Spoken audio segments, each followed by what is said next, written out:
Do you want to include more improv in your lessons? Do you want students to be more comfortable with different keys and scales? How do you start introducing improvisation with a student so it's not scary or intimidating?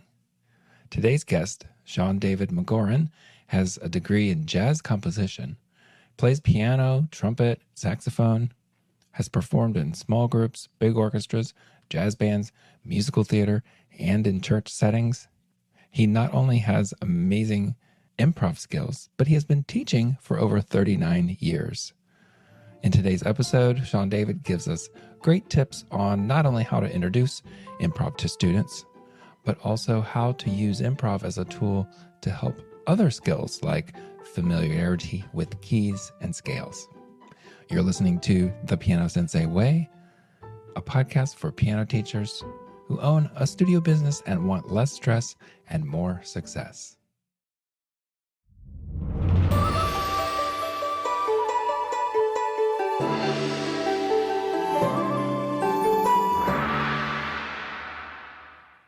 Welcome to The Piano Sensei Way.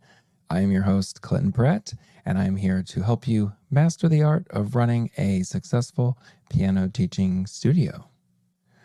I'm excited to have a guest today, Sean David McGoran, and we're going to be talking about improv. So, Sean David, why don't you introduce yourself? Tell us where you are and what or who you teach. Yeah, well, I am in Olympia, Washington, and we teach, I run an academy of music called the Tuned In Academy, which is a nonprofit academy, and we also have a sister school called Music First, and we actually have three locations. We have our primary location downtown Olympia. We have a satellite on the west side of Olympia, and then we have a satellite in Burien, which is basically South Seattle. And then we also teach virtual as well. I teach a lot of piano, but I also teach saxophone and trumpet, a little bit of trombone, and jazz improvisation. Okay, yeah. So that's a lot of instruments. Which one was your first? Yeah, I mean, piano was my first instrument. Okay. And like I think a lot of piano students, I took piano because my mom made me, and I wasn't super excited about it. And it became something that, I just wasn't into, so I dropped it. And then I started in band in school, and I started on trumpet, and I played trumpet all the way through high school and college. And it wasn't really until I got really interested in jazz around middle of high school to where I started to realize that I really needed the piano in terms of understanding harmonic concepts and how to improvise over chord changes and so forth. And then I went to college, and where I went to school, if you studied jazz composition, which was my degree, you had to play everything you wrote on piano. So I had to figure out piano again pretty quickly. Oh, wow. Okay. So your major was jazz composition? Correct. That's cool. And it had to be piano. It couldn't be. I mean, I think you could play it. I think you could have played it on guitar. I mean, the idea was you had to have chords and melody, recorded every week for whatever it is that you were writing, right? Oh, so okay. There were, a lot of people, myself included, that I might go and find some piano player in a practice room somewhere and be like, "Hey, you want to make $20?" And I think that happened a bunch. And then eventually I was like, maybe I should just do it. So, yeah. Did you take jazz piano lessons in college? So, yeah, in college we had a required keyboard lab for students that, were not primarily piano players, which I took. And there was, of course, piano proficiencies that you had to accomplish and so forth. I never had the opportunity to have private piano lessons. I studied jazz improvisation with Jerry Berganzi, who is an amazing jazz musician and educator. And he really doesn't just teach the instrument. I mean, he's a saxophone player. He really teaches improvisation as a concept, which is a lot about the way that I teach improv today. And he showed me a lot about jazz piano, which was really geared towards, hey, Sean David, you can go home and you can do this on the piano, then you can hear this and you can sing this, and it's how you can figure out how your lines are going to work on top of the chords and stuff. So I probably learned a lot from him that I might have learned in jazz piano lessons. Okay. And then did you play jazz trumpet too?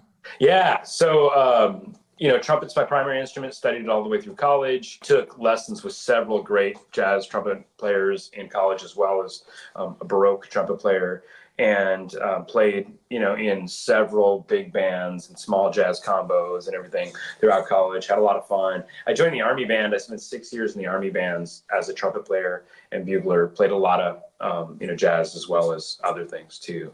Yeah, it's funny because pretty much any instrument, I love it when they play jazz. Yeah, Like, like for example, clarinet. I'm like, I could take it or leave it. I don't care about the sure. clarinet. But if I hear a clarinet jazz solo, I'm like, man, that instrument rocks. Right? Right? Like any jazz solo is like, oh Well, yeah, man. and one of the things that, and I'm sure we'll, get into this, but one of the things about piano that is so different from all those other instruments in jazz is you're pretty much stuck with the timbre and the sound of the instrument. There's some different things we can do with the pedal and the way we, the way we touch the keys and so forth. But there's a lot of things you can do on other instruments, bends and, flutter tonguing and half valved and things with the keys that you just can't do, or even, on like a guitar that you can't do on a piano. Yeah. Right? Yeah. All right. So then how did you get into teaching piano or Yeah. teaching music? So I've been teaching for probably 39 years. I started teaching right at the end of my college years. I actually started teaching a drum and bugle corps horn line in Wow. Massachusetts. Yeah, and had a lot of fun doing that. That was probably my first real teaching gig. And then my wife, who also went to Berkeley, we graduated, we got married, we moved out here to the Seattle area, and started teaching private lessons almost right away. We started offering private lessons, out of our apartment. And of course, I was teaching trumpet because that was my primary instrument, and took a job teaching in a private school as the music teacher and band director. So I taught, typical fifth and sixth grade beginning band and so forth, and elementary music classes, and really started to just fall in love with teaching. I've always loved to play, but from the moment I started teaching, there's just something about teaching I enjoy more than playing. When we started our academy, originally I was thinking, okay, my wife was going to teach the piano and I was going to teach wind instruments and stuff like that. And then we had babies.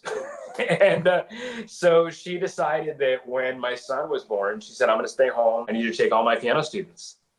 So I said, okay. And that's when, of course, I could play the piano very well because I was, doing the thing at Berkeley and just as a jazz guy, but I did not necessarily have a proper formal understanding of, technique and fingerings and everything. And so that's when I decided to go through an entire curriculum myself and go, okay, and let's and get some help and let's learn how to do this properly and everything. Because if I'm going to be teaching the kids how to do it, I need to know what's up, right? So I did. About 40 years old, I went through the entire Alfred's curriculum, all 7 levels, and it was a really good experience. Yeah. Yeah. So when you started teaching, then did you know you wanted to teach when you started teaching, or was it like, oh, let me just teach because I need some kind of income, and then you ended up liking it? Sure. Yeah. No, good question. For me, teaching has never been a financial piece. It's always been something that I wanted to do.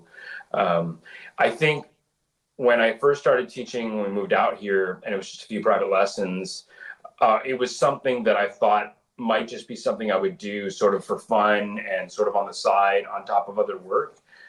It wasn't at a point yet where I thought, okay, this is like what I'm supposed to do. And what was interesting was, I did the school gig thing for about 2 years and I enjoyed it. But there were a lot of struggles with administration and things like that that made it hard to really appreciate the way that I wanted to. And so the 6 years in the Army was really a great opportunity to do something else while I kind of figured out, what I'm supposed to do long term. And over time, though, then I did realize that the teaching is what I'm supposed to do, and it's what I want to do, and that's why we started this academy. And the whole reason why we started the academy was we did love teaching in the school because my wife taught there too, but there were so many things we didn't love about the structure and the administration and the way that it was, set up. So we're like, well, let's just start our own thing. Yeah. And actually, maybe we could do another episode on like starting a school or running a business or expanding into locations and all that. Yeah. Yeah, definitely. I would love to. So yeah, as far as improv, then let's get into that. Like, Yeah. I want to know how you teach it. Do you teach it to, do you include it in lessons with all types of students or only if they're going to play jazz? Yeah. Yeah. Where do you want to start? Yeah. No, that's good. So, yeah, I mean, I think obviously there was a time in my life when incorrectly I probably thought improvisation was primarily or only a jazz thing, and of course that's not true. And while jazz is an exciting way to improv, and it's a lot of fun and it's a passion of mine, definitely improv is something that I hope every musician would want to learn from. I think the biggest struggle is it's really weird, but you can have a kid will sit down at the piano and they'll just play, and that's beautiful. And adults often struggle just to do even that much. But then when you tell the student that you want them to make something up and you want them to improvise, all of a sudden they're afraid. So, Mm-hmm. so part of my struggle is to get them to not be afraid to make music, on the spot and spontaneously. But I like to try to teach it from the very beginning with my students on every instrument. So with piano students, for example, we all use a curriculum, of course, and they are spending a lot of time reading out of that curriculum. When we use the curriculum, though, there's a great opportunity. Like, let's say a student's learning When the Saints Go Marching In, right? And once they get familiar with that melody, then I might give them, a demonstration of what it looks like to play that melody with some embellishments. Just very simple, adding a couple of embellishments. And I'll talk to them about how that's not on the page, but I'm bringing in something new, something creative, something that comes from me that's really my choice and how I want to sort of decorate that piece and do something new with it. And it could be super simple. And so I often might start with something like that. Once they've learned the song really well, a lot of students will even take a song like that and they'll have it memorized. So that's a great opportunity to do something different with the music. Right. Yeah. Okay. So then how about just from scratch improv, So, Yeah. I mean, okay. like Now I said, you, again, now you improvise the melody, but now just make something up completely. Like, so how do you do right. that? Absolutely. So usually what we'll do is we're are very big on scales. And part of the reason that we want to teach, scales, is from the very beginning, we're really approaching scales from an understanding of, so we want the students to know music as a whole, to understand tonal centers, eventually to understand chords. And really, I like to talk about the goal is to have speakability on our instrument. We want to be able to say whatever we want to say in any key, right? So when it comes to a scale, like the student learns their C major scale, then I can explain to them, you've now learned the key of C really well. You're in a position where if you want to, you could make up a melody on the spot in the key of C by just playing any white key, right? And so I love to get the students doing that and just improvising around a particular key. And I also find that especially once we get into adding sharps and flats, it's one of the best ways to really get inside of a key. If you really want to know D major so that you can play music in D major and read a piece of music in D major without playing wrong notes, spend some time improvising in D major where you're just playing anything you want to, but it's got to be D major, right? That's one of my favorite ways to get inside of a key. And then, of course, the students are also just improvising, right? And that's, of course, still very, very basic, but I think it is a first step. Can we improvise freely just in a tonal center, not necessarily yet talking about a structured form or set of chord progressions or anything, but that's definitely down the line and something I like to spend a lot of time on. Right. So let's say you're in a lesson with a student and you're going to say, go ahead and make up a melody in the key of C. Yeah. And then they start and it's awkward or yeah. or they think they hit wrong notes. Right. So like how do you guide them through that or are you accompanying them, just kind of set up the totally the sound yeah, or I wouldn't accompany them in the beginning because I think if I do, they're more likely to feel like they have to change what they're doing based on what I'm playing. And I think that's important to learn, later. But oftentimes, yeah, if a kid, our student might say like, I don't know what to do, right? And then I'll explain to them, well, the beautiful thing is you don't really have to know what to do. You know the C major scale. It could be any note, any combination of notes using those, keys, and in any rhythm. And often if they're still reluctant, then I might give them an example. And I might start with a very basic rhythm pattern and say, let's take 2 half notes, right, and 2 quarter notes, and we're just going to go 1, 2, 3, 4, 1, 2, right? And if you want to start it that way with one note, start it that way with one note, right? And then I might do that and take that rhythm and play a couple of different notes within C major. And oftentimes then and that's the thing, I think structure helps them a lot. And they go, oh, I can do that. I just need to take 2 half notes and 2 quarter notes, right? Yeah, I think that's good to have some kind of parameter, or, it's almost like a restriction, but in fact, it makes it easier to be free, because then you're just within that, like, Right. play this rhythm using any of these notes. Right. Yeah. And sometimes I like to, actually, a lot of times, I'll make it like a listening game too and say, copy the rhythm that I play. Totally. Right. So I'll play dun, dun, dun, dun, dun, dun, dun, dun. And then they play any of the notes, but they have to still go bum, bum, bum, bum, bum, bum, bum, bum. Yeah. So really, they're not even thinking that they're improvising. It's more like, oh, I'm just trying to figure out the rhythm. And then like, hey, look, you're improvising. Yeah, definitely. Right. And then maybe do that rhythm a couple more times, or, okay, now change the rhythm. Absolutely. So how much guidance, if any, do you give them with, making a melody, I don't know, cohesive or musical, or make sense? Sure.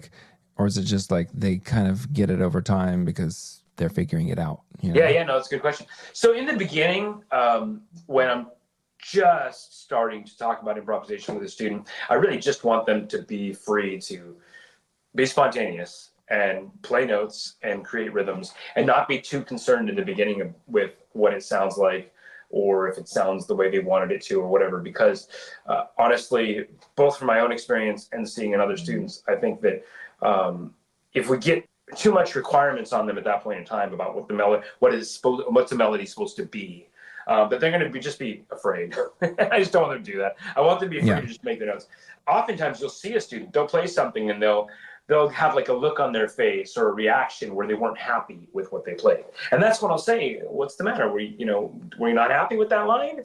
And then if they say, yeah, it wasn't that great, then I might say, okay, what didn't you like about it? And I really like to try to get them to help analyze it. And if they say something like, well, it just wasn't that interesting. And okay, what's interesting to you, right? Over time, I like to, talk about shape of melody. I like to talk about how when we're improvising, we want it to be very much like a conversation, right? We have a phrase. There's a beginning, a middle, and an end to every phrase. And when we stop, there's a pause and we breathe. Maybe somebody else says something, or we're listening. So we want the same thing to happen in our melodic lines, right? And then we can also talk about how we might develop a line. We might play a melodic idea. And if you did like that idea, maybe we develop and we continue it on, or we change it. We take it up higher, we take it lower, or we make it in double time, right? There's so many different levels we could talk about. But those are all, I think, a little bit more advanced concepts. Mm-hmm. So, in the beginning, my main thing is, can we play some notes? Can we put them in time?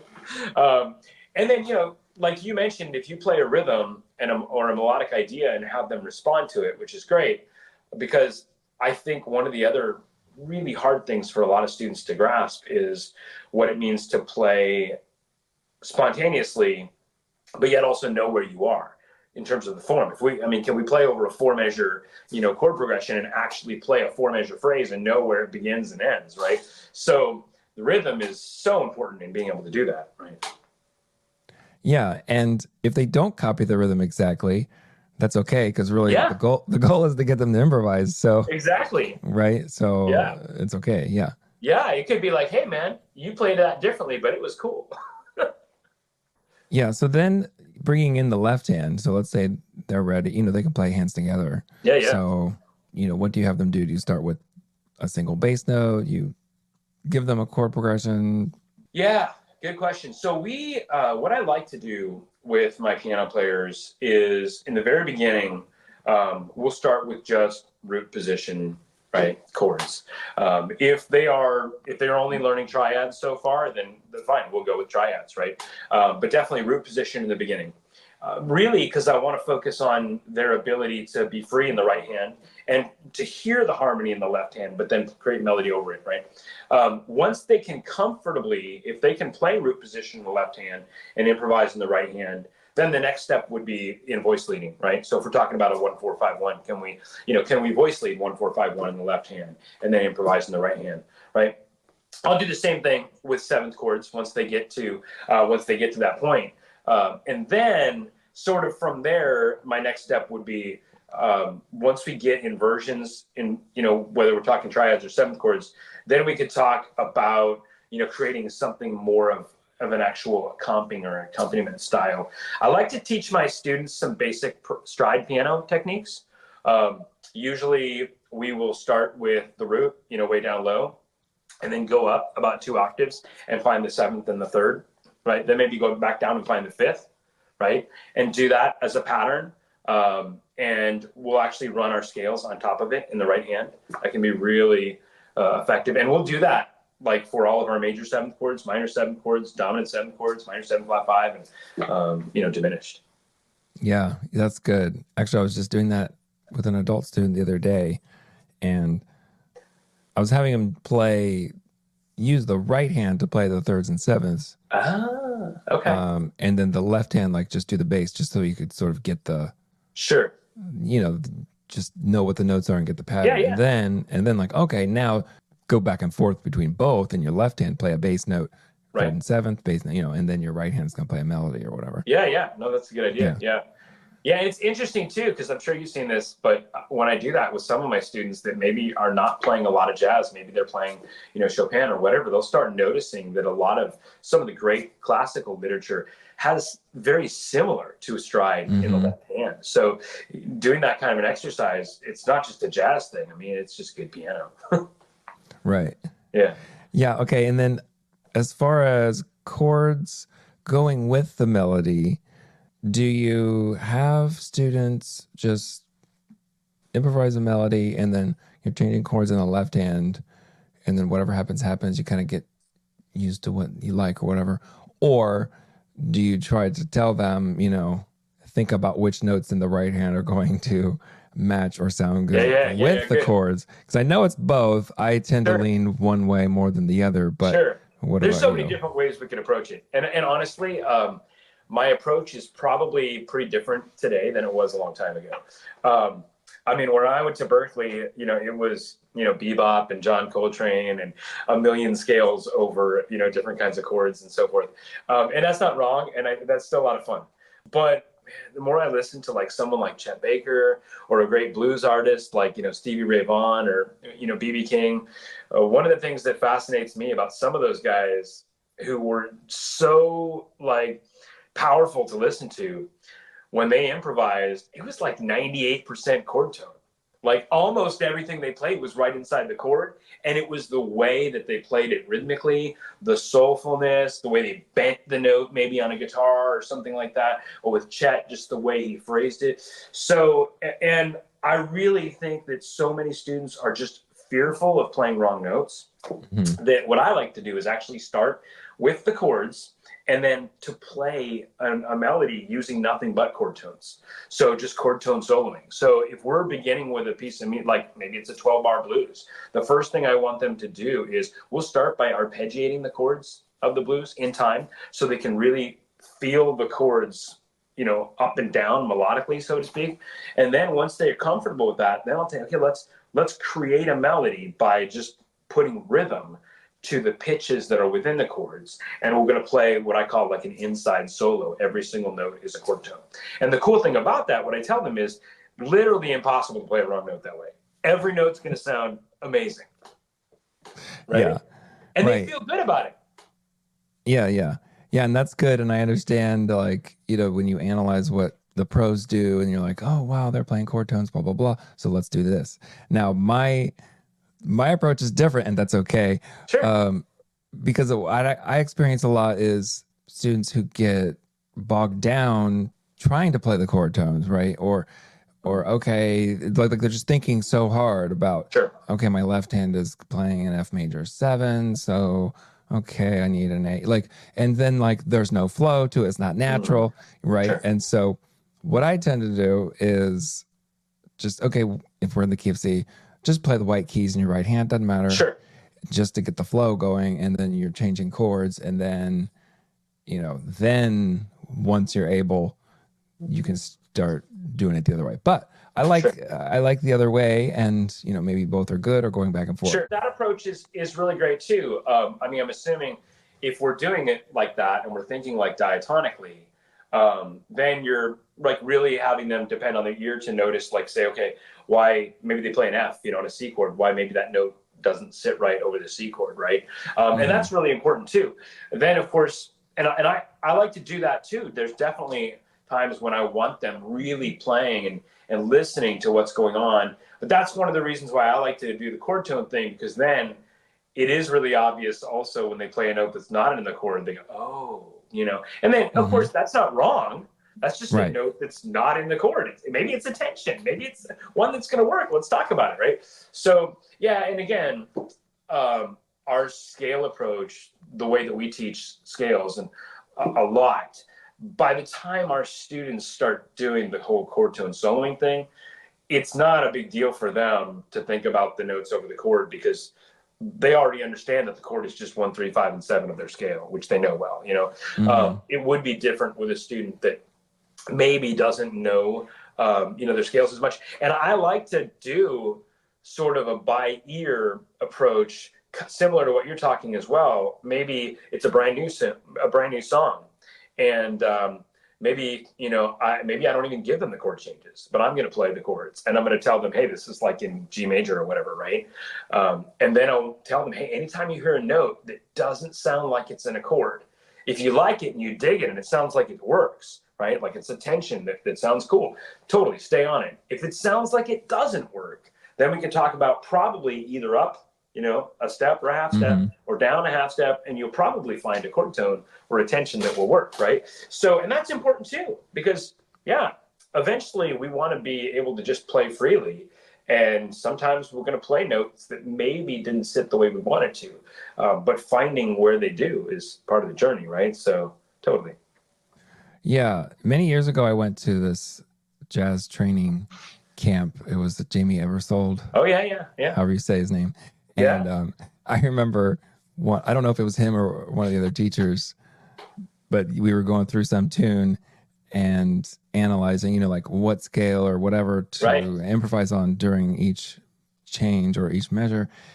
And at first, I was like totally not confused, but it was just overwhelming because it was like, okay, during this measure, G Mixolydian because it's a G7, and then this Right. one D Dorian, and after a while, I'm like, wait, those are all just like variations of C major. Like, wait, I'm just playing white keys the whole time, Right. like, and so when I Right. was like bogged down with like, oh my gosh, I have to play G Mixolydian. What's Right. G Mixolydian? I'm like, oh wait, that's just all the white keys still, Right. Right. right? But I do understand, like, okay, if you're thinking G, you're probably going to focus on, Mm, 1, 3, 5, 7, so G, B, C, right. F, and not just, oh, I'm playing in the key of C, because then you might focus on C instead of Right. G, right? So I get that, Exactly. but Yeah, no, and you're right, and I mean, I think both of those ways are important to think about.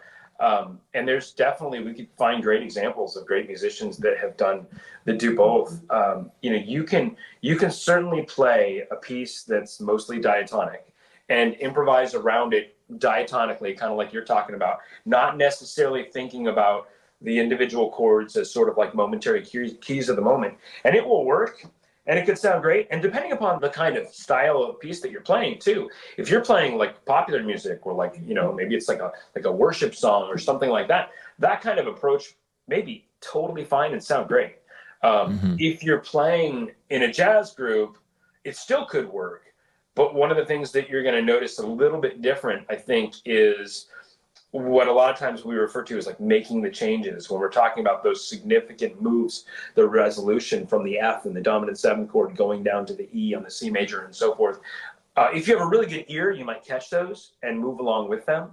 But otherwise, if you're not intentionally thinking about them, then it might just sound like you're meandering around in C major and not mm-hmm, really playing within each chord, right? So And some people just really want to hear that, either as players or as, listeners. And so that's one of the reasons why, I know for me personally as a musician, like I feel like sometimes I have to make those changes, whether that's right or wrong, Yeah. Yeah.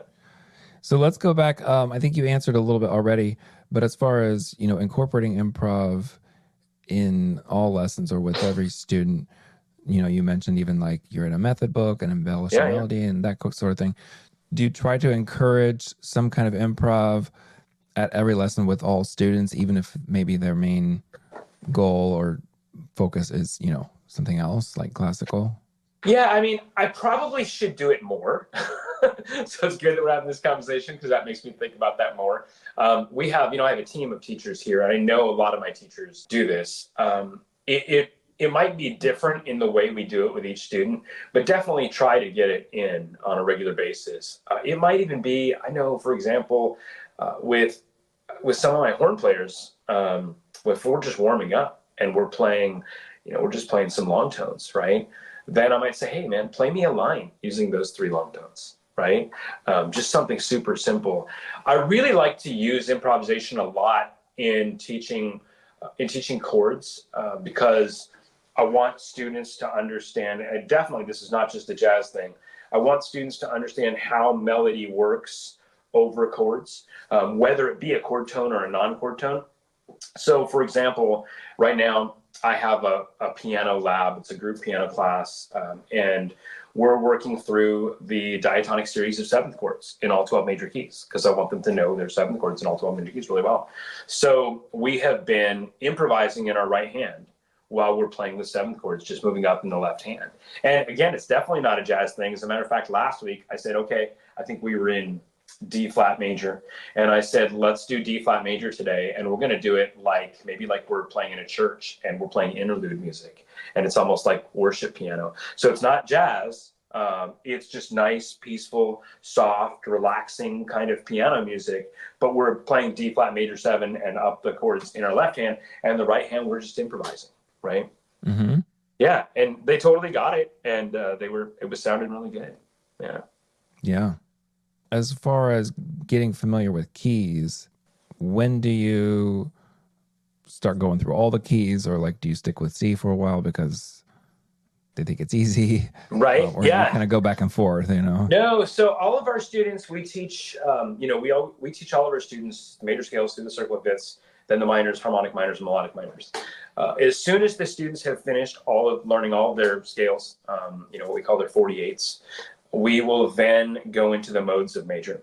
And as soon as they finish all the modes of major, that's usually when we start talking about the chords because they make a lot of sense now, right? So then we can explain that if we play a C major 7 chord in our left hand, that's the C major scale that's going to go right on top of that chord, right? And then if we play a D minor 7 chord in our left hand, well, that's your D Dorian scale. It's going to go. It's kind of like you were talking about before. Yes, it is still C major, but we do want them to understand, how is D Dorian different from D natural minor? Why wouldn't I play D natural minor over a D minor 7 chord? Well, I could do it, but I would no longer be in C major during that moment, right? So that B flat might be heard as being recognized as in a different key. It's not B flat won't work. It could sound totally hip, but it might not be the feel you want if you are in C major, right? Yeah. So, yeah, and that's usually when we start talking about, when we really start talking about the chords, and we'll do that like with the modes. Our students learn the modes in all 12 keys, right? So usually at that point is when we'll begin working through the diatonic series in all 12 major keys. And that's what I like to do. We'll take them through, the diatonic series, 7 chords, all 12 major keys. Then after that, I'll go into the chords that come from maybe like ascending melodic minor and harmonic minor. And then, your fun things like your diminished and, augmented 7th and sus4 and things like that. Yeah. Yeah. So are there certain resources or materials that you use for improv? There are some great resources out there, and I tell a lot of my students about them. So far, I have a few students over the years, piano students, that have really liked the Mark Davis jazz piano method, and it is a really good method. I think there's a couple of volumes, and he does a really good job in there also of teaching left-handed work and so forth. From an improvisation perspective, um, I studied for several years with Jerry Bergonzi and Hal Crook, two guys who really shaped the way I think about improv and teach improv. So probably a lot of what I teach it comes straight out of their books. And so I tell people that and tell them that their books are great and you should buy them. Jerry Bergonzi has a handful of books. He's got one that's called, I think, Melodic Lines, one that's on pentatonics, one that's just on rhythm, which is really good. All of his books are great. How do you spell that? Yeah, Bergonzi, Bergonzie, Zi, no E, sorry. Jerry Bergonzi, if you're not familiar with him, he was the sax player in Dave Brubeck's band for a long time. So yeah, okay. Amazing musician, amazing jazz educator, and his books are really helpful. And then Hal Crook wrote a book called How to Improvise, and it's really good. He breaks it down into so many different concepts, including some of the things we already talked about, chord tones. He then talks about tensions and upper structures, and rhythmic concepts and phrasings. And like I said, a lot of my other teachers, if they were to say, "Hey, Sean David, I got a student that really wants to do jazz," I might recommend them use those books, just because if they're not as familiar with those concepts. Okay. And what advice would you give to a teacher who wants to teach improv, but they're sort of nervous or worried, or maybe they feel like their skills aren't that great? Yeah, that's a good question. I mean, first of all, I would definitely encourage them, if they have the ability and the time, to probably take some lessons with somebody that is passionate about improv and loves to teach improv. But there are some of those resources are really good as well. The Mark Davis curriculum is great. I think it even has play-alongs that come with it, that are like MP3 play-alongs. And he does some great. He talks about some different scale approaches and things like that, rhythmic approaches that are really good. It's just a great start for jazz piano. With our students, I mentioned we use the Alfred's curriculum, which is like 7 levels, right? I mean, the last book is 6, but it's actually like the 7th book. And so usually when students get about to that point, that's when I start asking them if they have a preference, kind of an idea of where they like to go. Do you want to go classical? Do you want to go jazz? Do you want to go popular music? Maybe you want to do a couple of those things. And if somebody's like, "Oh, I definitely want to do jazz," then I'll usually suggest we go into the Mark Davis curriculum, and it's really good. Those Jerry Bergonzi books are also really good. What I love about Jerry Bergonzi's approach is, like I said, it's not an approach that's geared towards necessarily one instrument like sax or trumpet or piano. It really is a jazz as a concept of improvisation. And again, it doesn't have to be jazz, but those are, I think, all the concepts that we discuss when we're teaching jazz improvisation are perfectly applicable to any style of music. Obviously, that's based on your feel and what you hear. But yeah, I would encourage teachers to do it. And even in the very beginning, even like we talked about, taking maybe you just play a rhythm and just have somebody maybe copy it, maybe not. Maybe what comes next. Maybe how could you make this rhythm a little bit different and make it your own? There's also a book that I've been using a couple of times recently. I've got a couple of students. Well, we have one student who's blind, and we use it with her. And then I have another student who just really, really, really struggles with reading. He's got dyslexia and some other learning abilities, and we talked about it. And he and his mom were totally cool with taking a different approach. It's a by ear piano method, and one of the things I really love about it is it's got a lot of improvisation in there. She'll have them play, Mary Had a Little Lamb on the black keys. And then she'll have them improvise using those same black keys, starting with the rhythm of Mary Had a Little Lamb, right? But any notes you want. And then maybe taking the notes of Mary Had a Little Lamb, but putting them in any rhythm you want, right? So, and it's got that same thing we talked about just hearing those notes over the chords and what they sound like. It's a good curriculum. Yeah. And what is that one? I think it's called Piano by Ear. Okay. Well, Sean David, thank you. As we wrap up, is there any other final thoughts you have on improv, and or you have a website or anything that you would like to plug? I mean, people are welcome to, check out our website. It's thetuneinacademy.org.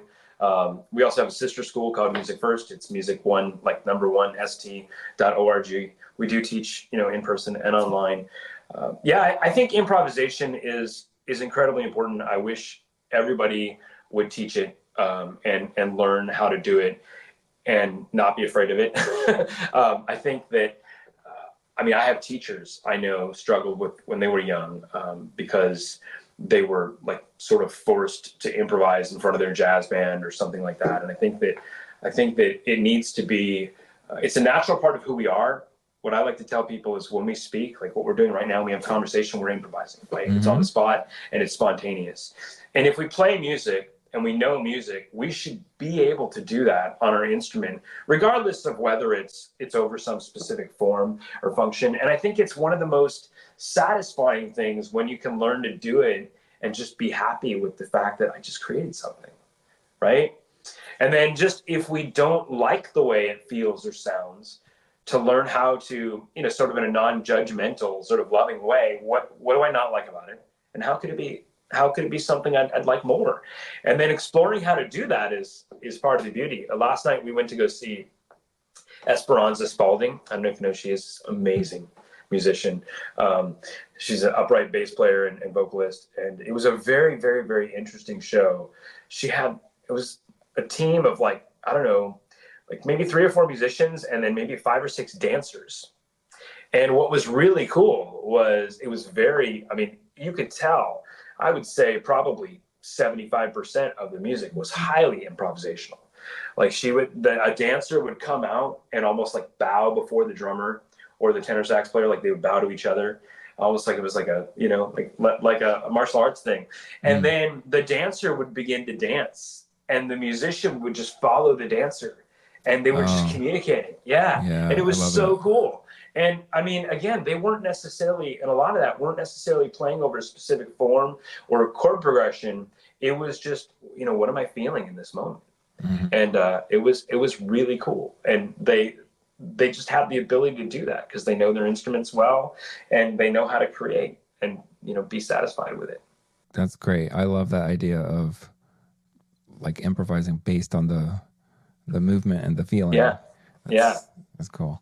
Yeah. All right. Well, thank you, Sean David. Yeah. And just a reminder to everybody, go to thepianosenseiway.com for everything. Also, we're on YouTube at The Piano Sensei Way.